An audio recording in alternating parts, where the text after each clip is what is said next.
كيفكم؟ ان شاء الله تكونوا بخير يا رب. اليوم رجعت لكم بفيديو جديد. راح نعمل مع بعض نوع من انواع الشوربة اللي هي شوربة العدس، بس راح اعملها هالمرة بالخضار.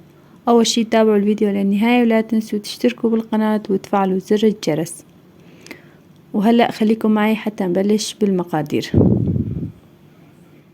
اول شي بيلزمني 2 عدد من البطاطا، 1 عدد من الجزر، قطعتهم بهذا الشكل.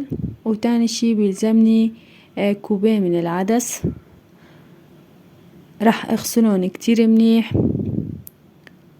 بعد ما غسلتهم كتير منيح راح بلش ضفلن البطاطا والجزر. كمان فيكن تضيفولها بصلة، كمان هيك تعطيها نكهة غير شكل. اذا ما بتحبوا نكهة البصل فيكن تستغنوا عنها وتكتفوا بس بالبطاطا والجزر.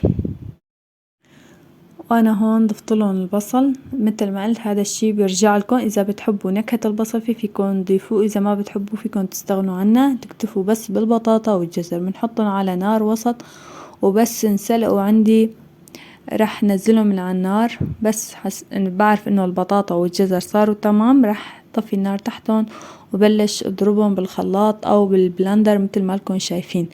راح احاول ذوب كل الخضار الموجودة فيها، يعني ما يضل عندي مبينين فيها ابدا لاوصل لهذا القوام. شايفين ما ضل ابدا، ما عاد بين معي لا الجزر ولا البطاطا. بعد ما وصلت لهاي المرحلة راح بلش ضيفلن المي كمان.